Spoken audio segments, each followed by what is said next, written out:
Limettensaft, bisschen Cointreau, ein Wodka, Cranberry Juice und jetzt wird geschüttelt.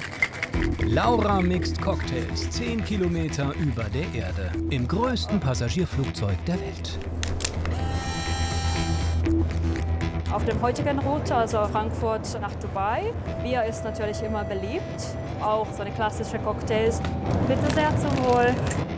Wer bei der Airline arbeitet, muss in Dubai wohnen. Die Unterkunft gibt's umsonst. Thank you. Die Frauen wohnen zusammen mit Frauen, die Männer wohnen zusammen mit Männern, in so einem großen Gebäuden. Die Airline sucht Flugbegleiter weltweit, auch in Frankfurt. Wer den Test besteht, darf fliegen. Alright, then good morning everyone. Stress im Coordination Center. Eco 6 bei der Katar. Irgendwas stimmt da nicht. Susanne Krause managt Parkplätze für Flugzeuge. Also wenn, müssten wir draußen stehen lassen und dann müssten die Bus fahren. Ihr größter Gegner? Gewitter.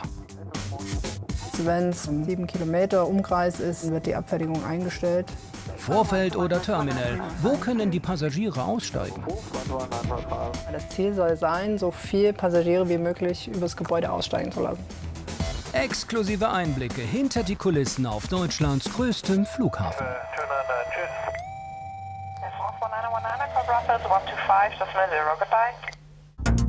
Laut Gewerkschaften arbeiten weltweit 800.000 Flugbegleiter bei Airlines. In Frankfurt sind täglich 14.000 im Einsatz. So viel Einwohner hat Kelsterbach, in der Nähe der Startbahn West.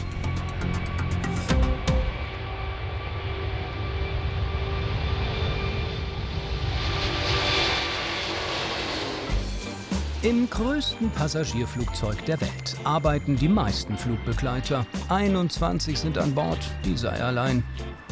26 servieren in diesem Flieger, 22 im Airbus aus Südkorea und bei Emirates kümmern sich 24 Servicekräfte um die Fluggäste. Und das ist eine A380-Crew aus Dubai. 4 Männer, 20 Frauen. Mit dabei Laura Tihile. Ich arbeite heute in der Bar. Das ist ja die höchste Bar der Welt. Auf jeden Fall, so wurde gesagt. Die Bar im A380 ist hinten, im Upperdeck, ganz oben. Die Öffnungszeiten richten sich nach der Flughöhe. Frühestens ab 10 Kilometern über dem Planeten darf Laura Cocktails servieren.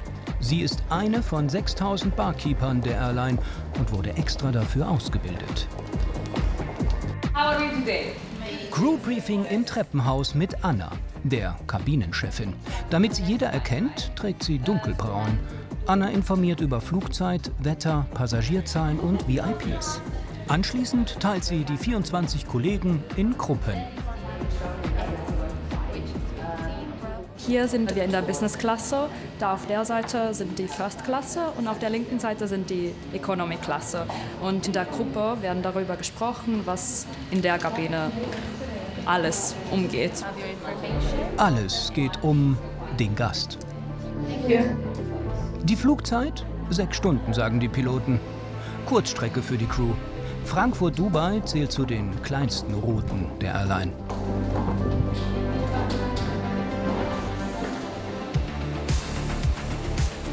An Bord 400 Koffer in Containern, 10 Tonnen Fracht auf Paletten, 700 Speisen und 80.000 Liter Kerosin. Noch 20 Minuten bis zum Boarding. Der erste Job für Laura und Kollegen, der Routinecheck. Wie viel Essen sind an Bord und ganz wichtig, ist der Champagner kalt. Umgeben von Gold und Wurzelholz, die Bar. Wir sind hier jetzt in der Lounge. Ich arbeite hier eigentlich in der Bar. Ich helfe meine Kollegen mit der Service, aber eigentlich ja, ich bin zuständig für die Gäste und die Getränke hier. Neben Emirates haben noch 2 arabische Fluggesellschaften eine Bar im A380 aus Doha und Abu Dhabi. Gerade ist es noch nicht ausgestattet, das wird erst nach dem Start gemacht. Hier haben wir momentan unsere Vorbereitungsstation für die Getränke für unsere Gäste. Dann gehen wir durch die Kabine zu unseren Gästen. Wer Economy gebucht hat, sitzt unten. Laura arbeitet ein Deck höher.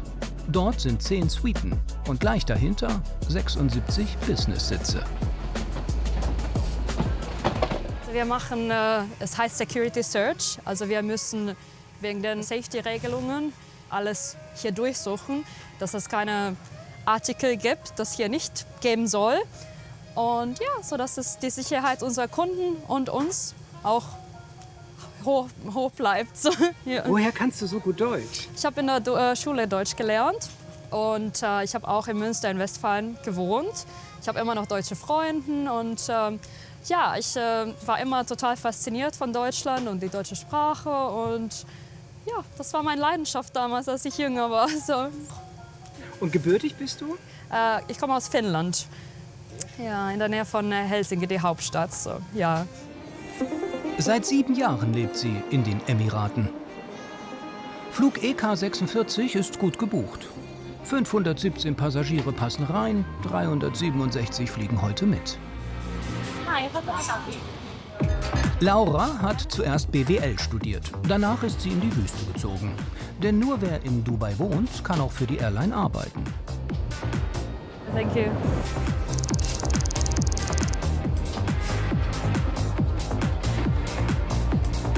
Eine schriftliche Bewerbung hat Laura nicht schicken müssen.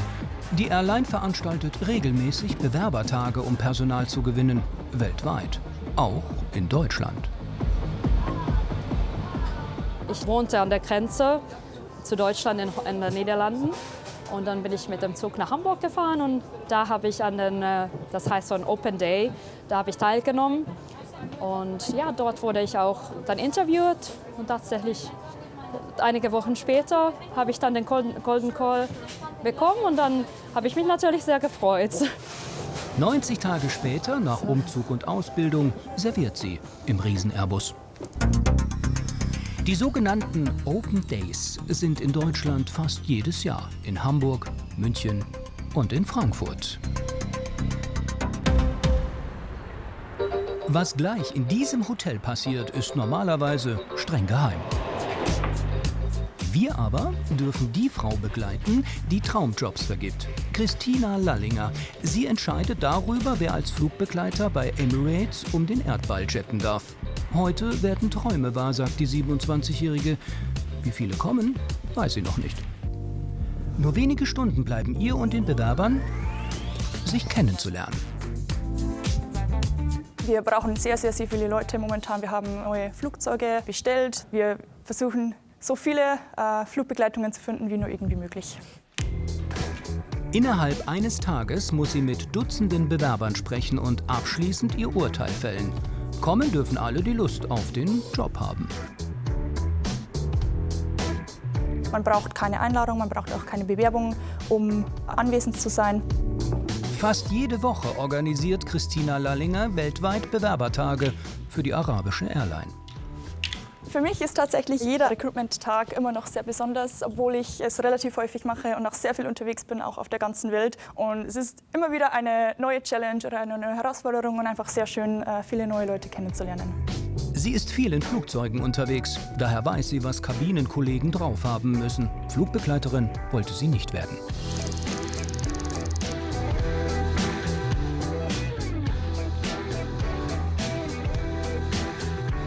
Ich habe vorher in der Personalabteilung einer Baufirma gearbeitet in Deutschland für 7 Jahre und bin dann anschließend tatsächlich nach Dubai gezogen und habe dort eben die Ausschreibung für die Personalabteilung bei Emirates gesehen und habe mir gedacht, hört sich super an, die Welt bereisen, viele Leute kennenlernen und das ist eben auch das Schöne oder was ich sehr gerne mag über meinen Job. In Dubai hat die Airline ihren Hauptsitz und Christina ihr Büro. Emirates besitzt die größte A380-Flotte der Welt, 116 Maschinen. Dort zu arbeiten, davon träumen alle Bewerber. Aus ganz Deutschland sind sie nach Frankfurt gereist. Viele erfuhren über die sozialen Medien von dem Termin. Auch Hani. Genau, ja. Letzte Woche ist sie mit der Airline in ihre Heimat geflogen. Aus dem Iran. Iran, Dubai und dann nach Deutschland. Jetzt träumt sie vom Rollentausch. Stewardess statt Passagier. Ich hatte immer Interesse, in solchen Bereichen zu arbeiten und irgendwie mit Menschen in Kontakt zu sein, das ist meine große Freude. Letzte Vorbereitungen für Christina Lallinger. Sie wird die Bewerber nach Vorgaben der Airline prüfen. Kann jemand im Team arbeiten? Hat jemand diesen sozialen Aspekt auch in sich, was für Emirates sehr, sehr wichtig ist, weil es eben ein Serviceberuf ist.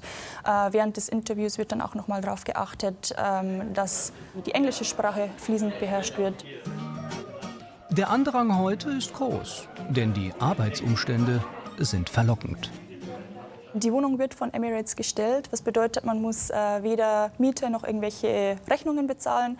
Auch der Transport zur Arbeit, von der Arbeit wird gestellt. Natürlich ist das Gehalt steuerfrei, was dann bedeutet, alles, das man sich wirklich auch verdient, kommt dann am Ende des Monats auf das Konto. Die knapp 40 Bewerber kommen aus unterschiedlichen Berufsgruppen. Servicekräfte, Designer, Kauffrauen, Soldaten der Bundeswehr. Die meisten möchten anonym bleiben. Sie haben noch andere Jobs. 8 Stunden dauert das Auswahlverfahren. Das Ziel: Schritt für Schritt eine Runde weiterkommen. All right, then good morning everyone. How are you feeling today? Hope everyone had a good night's sleep. And yeah, first of all, I want to welcome you for the assessment day with Emirates for cabin crew today. We will have 2 assessment stages and an English test for you. If you are successful in both, you will also have a final interview today. So everything is going to happen today. There is no need to come again to another interview or another assessment day.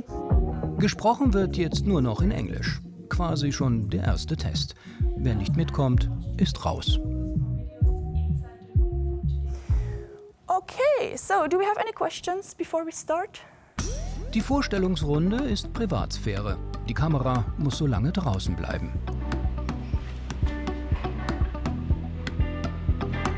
Nach 2,5 Stunden die erste Pause. Christina muss schon jetzt einige Kandidaten auschecken. Ihnen fehlen wichtige Voraussetzungen für den Job.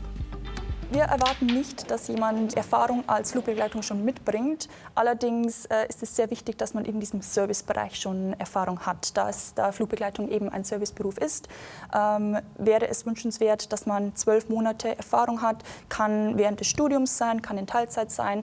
Aber diese 12 oder dieses eine Jahr Erfahrung mit Kunden im Arbeitsbereich ist notwendig.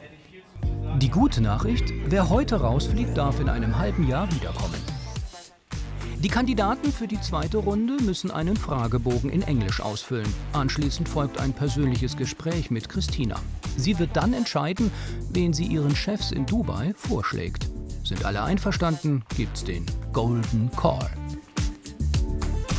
Für Hani ist der Tag gut gelaufen. Ob sie den Job bekommt, erfährt sie in 2 Wochen.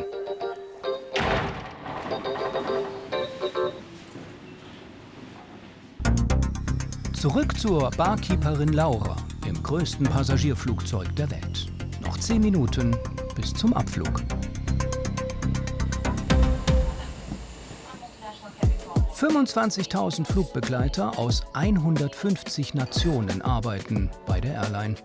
Nur wenige sprechen Deutsch, wie Laura. Sehr geehrte Damen und Herren, ich darf Sie recht herzlich auf diesen Emirates-Flug von Frankfurt nach Dubai willkommen heißen. Sollten Sie irgendwelche Fragen haben, dann sollten Sie bitte nicht sich an uns zu wenden. Wir sind Ihnen gern jederzeit behilflich. Die Durchsagen sind in Arabisch und Englisch. Laura übersetzt.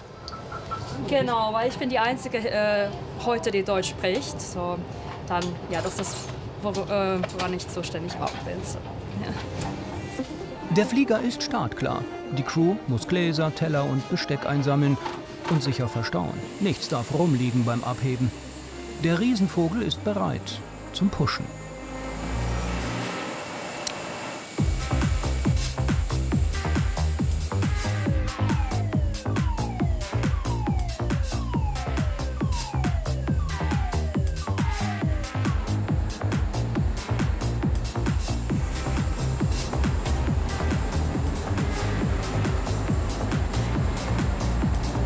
Breiter als ein Fußballfeld, fast so lang wie ein Fußballfeld und so hoch wie ein 8-stöckiges Haus. Der A380, der Platzhirsch am Frankfurter Flughafen. Der Supervogel passt nicht auf jeden Airport dieser Welt. Das Abfluggewicht 500 Tonnen. So viel wie 120 afrikanische Elefanten. Laura wird gleich die höchste Bar der Welt eröffnen, sobald die Piloten die Anschnallzeichen ausschalten. Das dauert noch 20 Minuten.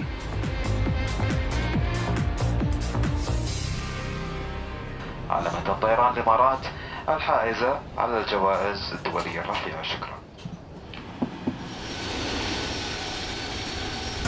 Flugzeuge benötigen Parkpositionen und Passagiere ein Gate. Das organisiert das Airside Coordination Data Center. Hier ist die Susi, hi. Können wir den Gelandeten von Alpha 15 noch nach Alpha 20 nehmen? Guck mal bitte, Alpha 54 Alpha steht die Lufthansa 1078. Und wenn müssten wir draußen stehen lassen und dann müssen die Bus fahren. Mann, dass denen das so spät einfällt. Zur Not gehen wir raus und dann kriegt die B13. Das passt. Susanne Krause managt Parkplätze für Flugzeuge. Oft bleiben ihr nur wenige Minuten, um eine Entscheidung zu treffen. Die ist auf Bravo 10. Und wie man hier im Kamerasystem sieht, wird die noch beladen, die Treppe ist noch dran. Und wir haben aber einen Flieger, der in 3 Minuten für die Position landet. Hier, das ist die Lufthansa für B10. Hier sehe ich den Flugzeugtyp. Da sehe ich nochmal das Registration und hier hinten das PP steht für einen Passagierflug. Sie muss schnell einen neuen Parkplatz finden. Am besten direkt am Terminal. Wir können die Passagiere auch aufs Vorfeld stellen, aber ich meine, das sind 125 Passagiere im Inbound, 82 im Outbound. Ja, also 200 Leute, die Bus fahren müssen, oder? Und gerade bei dem Regen ist natürlich über eine Brücke immer schöner. Von daher würden wir es schon gern versuchen, die am Gebäude zu halten. Und es kann ja sein, dass die Lufthansa da viele Umsteiger hat. Eine Busfahrt bedeutet auch eine mögliche Verspätung für die Passagiere, dass die ihren Flieger nicht kriegen. Ja. Die Lösung sieht sie aus ihrem Büro. Eine Position wird frei, früher als geplant. Kann nichts mehr schiefgehen. Alpha 30. Ihre Berufsbezeichnung? Airside-Koordinatorin. Ein Traumjob.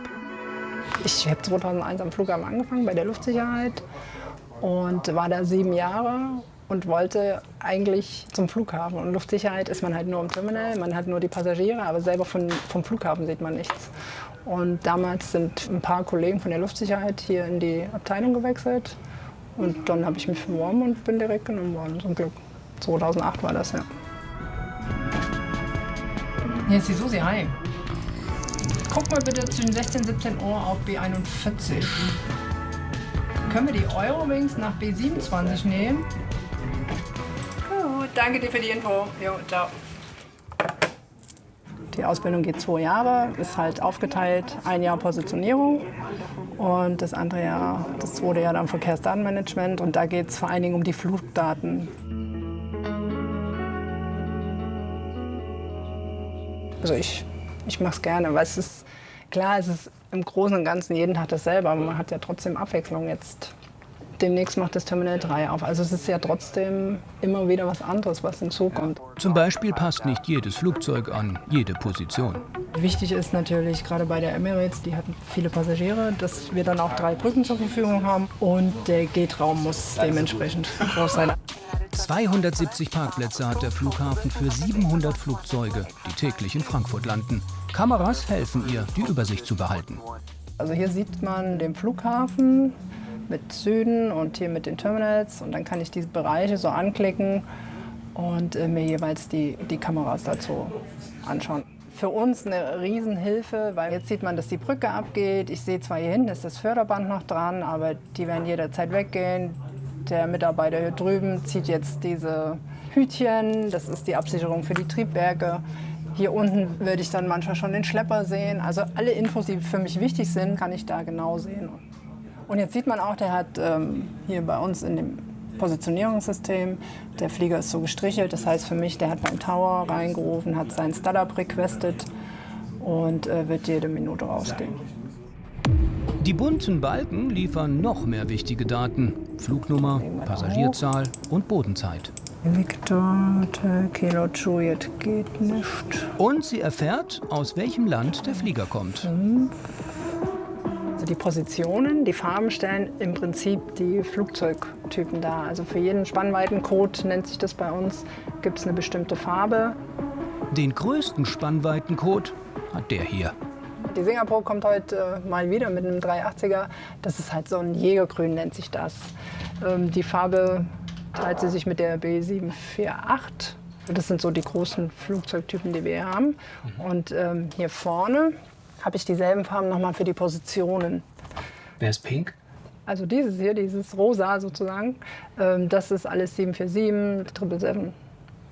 Genau. Und die kleinsten Flieger, die wir haben, das sind die Privatflieger. Die sind in diesem ganz hellen Gelb. Ob groß oder klein, die Parkpositionen werden schon Tage vorher vergeben. Das grobe Gerüst steht immer und das geht eigentlich schon in der Flugplanstelle los, dass die Airlines für den Winter- oder Sommerflugplan ihre Flüge anmelden. Also wer möchte nach Frankfurt kommen, mit welchen Strecken, wie auch wollen die andienen. Da wird schon mal das grobe Gerüst gemacht. Der Auftrag von Susanne und ihrem Team klingt erst einmal einfach. Die Planung aufrechterhalten und zu gucken, welche Einflüsse kommen von außen, dass Flieger nicht pünktlich sind, dass sie im Inbound vielleicht schon gar nicht pünktlich hier reinkommen, dass sie aus technischen Gründen verspätet rausgehen. Manchmal geht eine Brücke kaputt, da müssen wir reagieren. Ja, dann haben wir eine Ölverschmutzung auf Position, da muss die Feuerwehr erst mal kommen. In der Zeit ist die Position nicht nutzbar, darauf müssen wir dann reagieren und gucken, wo kann ich den Flieger alternativ hinstellen. Am meisten sind Susanne und ihr Team gefordert, wenn das Wetter verrückt spielt. Zum Beispiel heute bei Gewitter. Dann herrscht hier schnell Chaos. Doch dazu gleich mehr. Erst zurück zur höchsten Bar der Welt mit Laura als Barkeeperin im größten Airbus aller Zeiten. Die ersten Gäste schleichen schon um den Tresen. Noch ist die Bar geschlossen, aber nicht mehr lange. Nur die Tische fehlen noch. Die müssen sie auf jedem Flug auf und später wieder abbauen. Die Bar bietet Platz für 26 Fluggäste. Sie können hier schlürfen, was der Tresen hergibt. Vom Edelcognac bis zum 18 Jahre alten schottischen Whisky. Außerdem 37 verschiedene Weine. In Frankreich besitzt die Airline einen Weinkeller mit 7 Millionen Flaschen. Was trinkt der Gast bei Laura am liebsten? Es kommt an der Route an und auch an der Uhrzeit und an den Präferenzen, ob die Gäste alkoholische oder non-alkoholische Getränke mögen. Zum Beispiel auf der heutigen Route, also aus Frankfurt nach Dubai. Bier ist natürlich immer beliebt. Sowieso auch so eine klassische Cocktails wie Cosmopolitan oder Mojitos. 14 Cocktails stehen auf der Karte. Laura kennt sie alle. Auswendig natürlich. Limettensaft mit ein bisschen Zucker. Die Gurken. Eis. Perrier. Minzen. So, das ist der Virgin Cucumber Gimlet. Bei Fragen hilft Kollege Diensthandy. Mixt dann einfach mit. Zum Beispiel haben wir auch so einen netten Cocktail-Guide hier. Also hier kann man immer schön nachgucken, wenn man nicht sicher ist. Und zum Beispiel wir sind miteinander verbunden. Also zum Beispiel, wenn jemand ein Getränk bestellt, meine Kollegen geben das hier ein und dann kann ich das zum Beispiel auch hier sehen. Die Getränke sind für Passagiere in der First- und Business Class kostenlos. Für Economy-Gäste bleibt die Bar geschlossen. Please go ahead, it's okay, I'll go to take a picture for you. My colleague just brings the Polaroid shortly, I will take the picture with the... Nicht jeder kommt zum Trinken. Dabei sein ist alles. Ah ja, das ist natürlich immer so eine schöne Erinnerung von dem Reise. Smile! Oh, oh.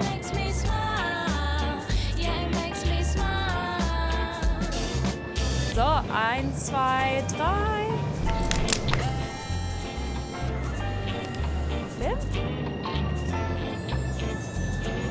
es kommt das langsam, hier taucht es auf. Ja. Schön. In Dubai sind heute 30 Grad. In Frankfurt auch. Aber mit Gewitter. Schlechte Nachrichten für das Airside Coordination Data Center mit Susanne Krause. Hallo. Gute. Konferenz mit den Wetterexperten am Flughafen. Wenn wir uns das Radarbild mal anschauen, sieht das ungefähr so aus. Hier, das sind die Blitze, das blitzt und zuckt schon richtig ordentlich in Frankreich. Das wird gegen Abend bei uns auftauchen. Der Wetterdienst sagt, wenn wir Glück haben, zieht es an uns vorbei und entlädt sich dann über Aschaffenburg und Offenbach da hinten raus. Das wäre natürlich gut, aber wenn es schlecht läuft, fängt es halt direkt bei uns an, sich zu entladen. Und dann könnte das, wenn man aufs Radar schaut, auch länger sein, dass die Abfertigung eingestellt wird. Das heißt, es kommen pünktlich Flieger rein, aber die gehen verspätet raus. Dann danke ich euch. Bis dann. Gut, ciao. Ciao. Tolle Aussichten für das Parkmanagement. Tja, Gewitter bringen den Flugplan durcheinander. da sind alle Annullierungen für heute. Das sieht man schon, da ist München dabei, da ist Zürich. Und wir haben sogar noch eine zweite Seite. Also wenn gerade so die Wetterprognosen sind wie heute, sind die Airlines da schon proaktiv, dass sie gucken, dass sie Flüge annullieren. Oder gerade wenn sie sehen, ja, heute Nachmittag betrifft es München und wir fliegen ja jede Stunde nach München, dass die dann sagen, wir gucken einfach, dass wir die Passagiere umbuchen und halt vielleicht nicht unbedingt jede Stunde fliegen. Weniger Flugzeuge gleich weniger Arbeit, könnte man meinen. Ist so aber nicht, sagt Susi Krause. Die ersten Schauer sind schon im Anflug. Wie gefährlich Gewitterwolken sind, kann sie auf dem Wetterradar sehen. Das sind alles Blitze, die sind einfach nur gestaffelt nach Zeiten. Also die lilanen sind die 60 Minuten her sind und die roten sind so die letzten 10 Minuten. Bei Gewitter müssen alle Arbeiten auf dem Vorfeld eingestellt werden. Das heißt, die Flugzeuge stehen länger als geplant auf den Positionen. Vor 2-3 Jahren ist jemand vom Blitz getroffen worden und lebensgefährlich. Und deswegen hat man dann entschieden, sobald das Gewitter sich im 7 Kilometer Umkreis befindet, wird die Abfertigung eingestellt. Der BVD muss sich dann in Sicherheit bringen, die Follow-Me's dürfen nicht mehr aussteigen. Die müssen alle in ihren Autos bleiben, verständlicherweise. Aber auch bei Gewitter in Stuttgart, Köln oder London, wenn Landen dort zu riskant ist, sind die Parkplätze in Frankfurt schnell belegt. Wenn ringsrum Wetter ist und dann wird geguckt, Frankfurt, wie viel könnt ihr nehmen? Paris, genau, hatten wir auch schon London. Dann würden wir einfach gucken. Und meist ist es ja so, da müssen die Passagiere auch nicht aussteigen. Also da könnte man auch auf die südlichen Positionen ausweichen, weil die Passagiere meist an Bord bleiben, eine halbe Stunde, Stunde warten, bis das Wetter besser ist und dann direkt wieder zur Bahn gehen und dann dahin fliegen, wo sie eigentlich hin wollten. Gerockt wird 24 Stunden. Ein Dreischichtbetrieb mit Kollegen für die Positionsvergabe. Die Maschine ist wahrscheinlich kaputt und dann müssen wir mal gucken, was wir dann machen. Wird wahrscheinlich gecancelt. Ein Kollege für die Langzeitplanung, ein Kollege nur für die Organisation von Lufthansa-Flügen, einer für den Dienstplan und für Sonderflüge. Wir kriegen auch viele Flüge durch Kriegsgebiete, die es ringsherum gibt, die zum Tanken herkommen, weil die teilweise Lufträume gesperrt sind. Dann kommen die zum Tanken her und das muss alles eingegeben werden. Also jeder Flieger, der in Frankfurt landet, muss verarbeitet werden als Datensatz. Und das machen die Kollegen. Vom Airside Coordination Data Center, kurz ACDC. Okay, der Gag mit der gleichnamigen Hardrock-Band ist nicht wirklich neu. Es kommt vor allen Dingen, wenn irgendjemand Daten zu uns schicken möchte per E-Mail und wir dann sagen, bitte an ACDC. Und dann kommt immer Highway to Hell.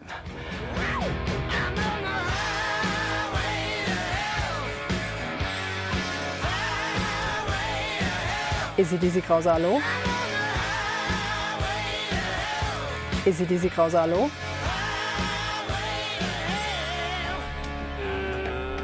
ACDC Krause, hallo? Super, danke schön. Tschö.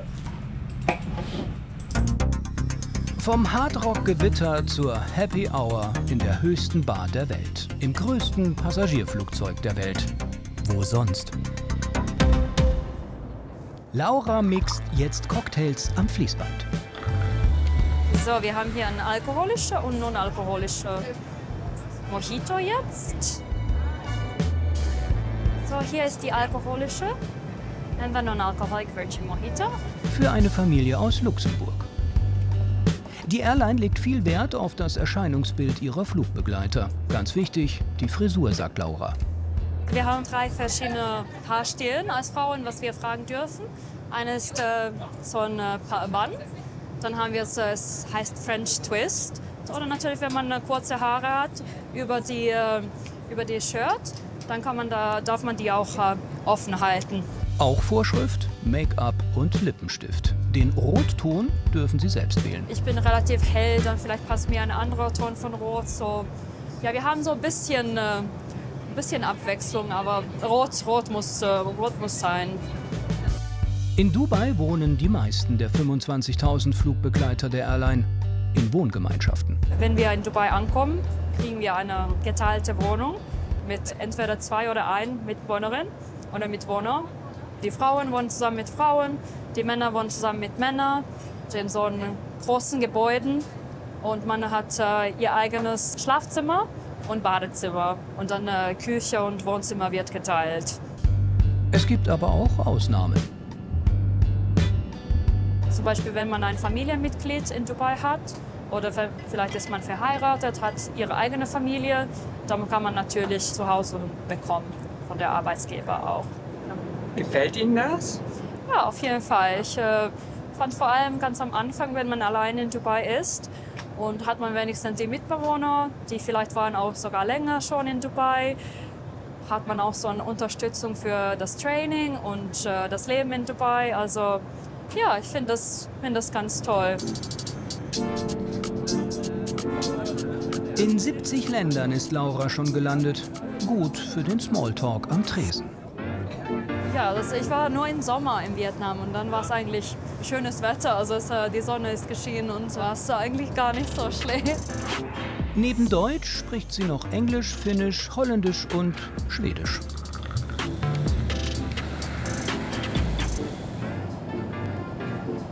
So, bitte sehr zum Wohl.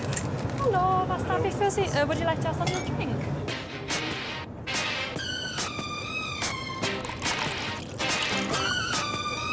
There you go. Enjoy. Achso, und jetzt werden wir einen Cosmopolitan vorbereiten. Limettensaft. Bisschen Cointreau. Wodka. Cranberry Juice. So. Und jetzt wird geschüttelt.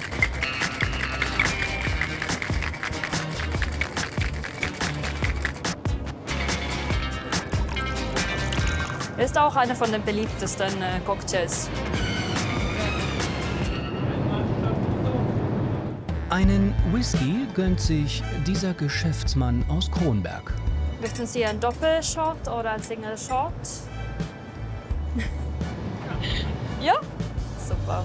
Doppelshot vom Gereiften in Bourbonfässern.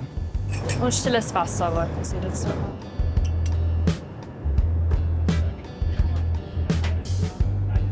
Das ist heute nicht sein letzter Scotch, sagt er. Die Bar, ein Treffpunkt für Redselige. Ja, das Schöne ist ja auch, dass man mal aufstehen kann. So schön rumgehen kann, dann trifft man hier vielleicht jemand, mit dem man quatschen kann. Ein Passagierflieger mit einer Bar. Braucht der Gast das? Die Frage ist immer, was man braucht. Nicht braucht man schnelle Autos, braucht man eine Business, braucht man eine First. Das muss jeder selbst entscheiden. Ich finde es klasse. Ich finde es gut. Und das ist total individuell. Affogato heißt dieses Getränk. Vanilleeis mit heißem Espresso. Super. Italienischer Flair im arabischen Flieger. Wenn man keinen Kuchen oder nicht so einen schweren Nachtisch haben will, das ist doch ganz nett, so ein kleines Süßigkeiten auch so. Kleines was Süßes. Ja. Ich glaube, langsam werden wir gleich auch einen Sonnenuntergang hier sehen. Noch 3 Stunden bis Dubai.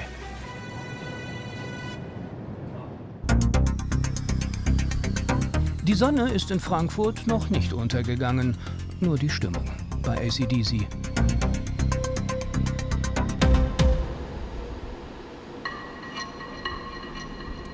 Heftige Gewitter ziehen Richtung Flughafen. Susanne Krause braucht jeden Parkplatz und schon gar nicht defekte Maschinen.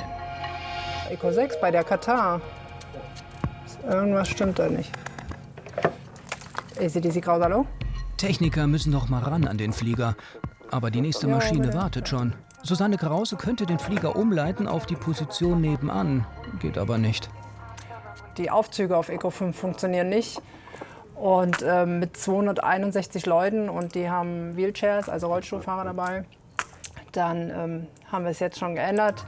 Minuten später, die Katar scheint zu starten. Kann alles so bleiben wie geplant?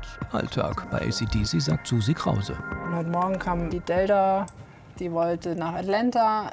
Der Flieger hat gepusht und dann auf einmal hatten die Schmorgeruch im Cockpit. Und dann ist er wieder zurück nach Delta 4 gegangen auf die Position. Und dann hat die Technik sich das angeguckt und dann ist halt festgestellt worden, dass der heute nicht mehr flugfähig ist. Ja, das heißt, alle Passagiere wieder raus, Flieger entladen. Ja, und dann haben wir den heute Nachmittag gegen 15 Uhr dann in den Süden geschleppt. Aber so lange war die Position belegt. Also da ist eine American geändert worden, da ist eine British geändert worden. Das ist dann ein riesen Rattenschwanz. AC/DC Krause, hallo? Also die Katar hat es geschafft. Zum Glück. Landet ein Flieger früher als geplant, ist oft die Position noch nicht frei. Zu früh ist auch nicht pünktlich, sagt Susi Krause. Die kommt jetzt eine halbe Stunde früher, deswegen haben wir hier diesen Konflikt. Also im Prinzip, wenn die kommen will, ist die Position noch belegt. Da. Und jetzt nehme ich einfach den Datensatz und lege den hier hoch nach B27. In dem Fall hat es jetzt eine Auswirkung auf die Passagiere. Jetzt muss ich nur das Gate ändern. Das mache ich dann hier drüben auf der Gate-Seite. Da sehe ich hier, der ist rot. Da weiß ich, da hat die Änderung stattgefunden. Klickt den jetzt nach B27, da wo das Gate ist. Und jetzt kriegen die Passagiere die Info schon. Und freuen sich. Denn jetzt müssen sie mit ihrem Handgepäck einmal quer durchs Terminal zum neuen Gate. Ich bin schuld, ja. Also für mich ist es wirklich nur ein Klick.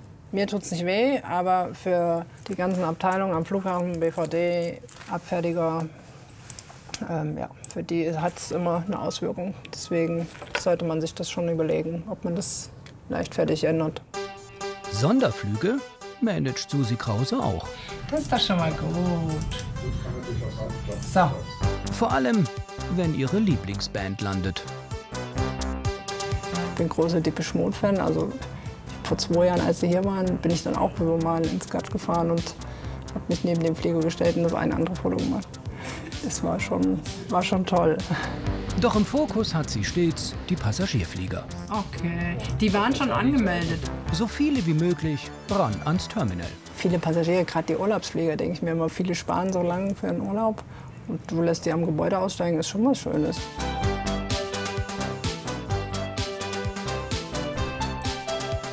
Und wohin fliegt sie am liebsten?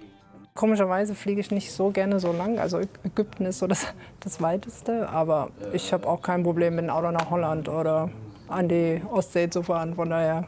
Medical, Alpha 62. Okay, ja, ciao. Plötzlich meldet der Tower einen medizinischen Notfall in einem Flieger. Wenn wir diese Info bekommen, ist das Erste, was wir gucken, ist die Position frei, wo er hin soll. Wenn das sehr kritisch ist, würden wir mit der Vorfeldkontrolle noch mal telefonieren, ob der auf die Position soll oder ob wir denen eine Vorfeldposition geben, damit halt Feuerwehr und alle ganz schnell ran können. Und meistens kriegt er auch eine Prio vom Tower, dass der so schnell wie möglich hier landen kann, je nachdem, wie kritisch der Zustand von dem Passagier ist. Das ist ein 340-600, Flugrichtung, in dem Fall 2,5.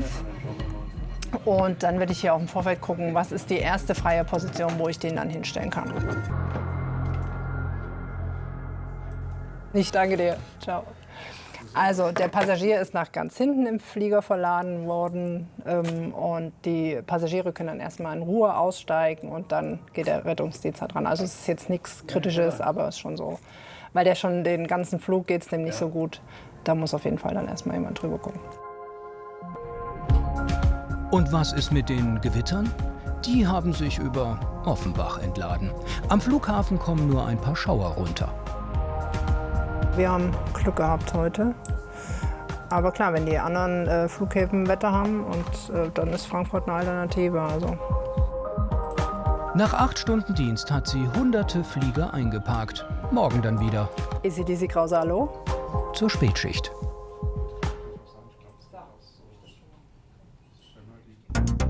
...14 verschiedene Cocktails, 3 Champagnersorten, gereiften Whisky und 37 Weine gibt's bei Laura in 10 Kilometern Höhe. In der Kabine Sterne, die auch nüchtern betrachtet tatsächlich in der Decke leuchten. Bisschen Eis. Seit 5 Stunden serviert Laura Cocktails. Die einen kommen zum Trinken, die anderen zum Fotografieren. Wieder mal. Diesmal mit Hut. Das Tuch hat eine Bedeutung, sagt Laura. Wir haben 7 Wellen an unserem Tuch und das sind die 7 Emiratis, das wir in den Vereinigten Arabischen Emiraten haben. Und natürlich der Rot ist die Farbe von Leidenschaft. Und ja, das ist ein ikonischen Hut auf jeden Fall. Und jetzt haben wir einen Classics Champagne Cocktail. So, genießen Sie Ihr Getränk. Was ist da drin? Hier drin ist Zuckersirup, Kirschen, eine Scheibe von Orangen und es wird mit Wölflikör getoppt. Zum Wohl!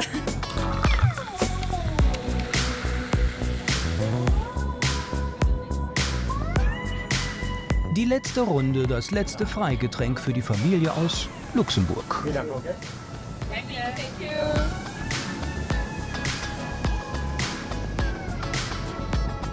Dubai voraus. Noch 30 Minuten.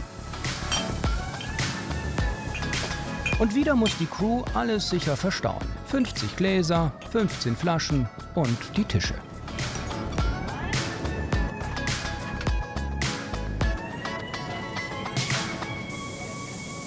Jetzt machen wir die Regalen zu und stellen sicher, dass das alles sicher verstaut ist.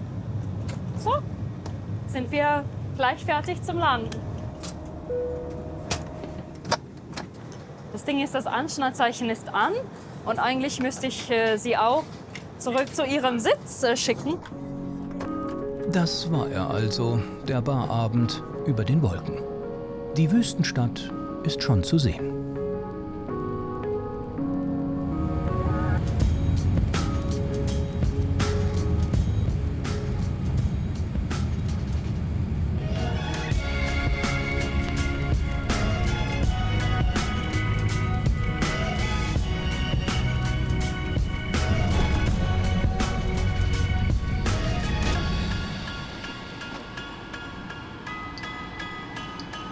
Sehr geehrte Damen und Herren, herzlich willkommen in Dubai. Die aktuelle Ortszeit ist 23:20 Uhr und die Außentemperatur beträgt 31 Grad Celsius. Bitte bleiben Sie zu Ihrer eigenen Sicherheit so lange am Start sitzen, bis das Anschnallzeichen erloschen ist. Die meisten Passagiere aus Frankfurt fliegen weiter. Mauritius, Seychellen oder nach Indien. Es ist Zeit für uns Tschüss zu sagen. Es war schön, ihn dabei zu haben und ich wünsche Ihnen einen schönen Aufenthalt oder eine angenehme Weiterreise. Wiedersehen. Tschüss. Laura hat morgen frei. Dann serviert sie wieder auf einem Flug nach Deutschland in der höchsten Bar der Welt.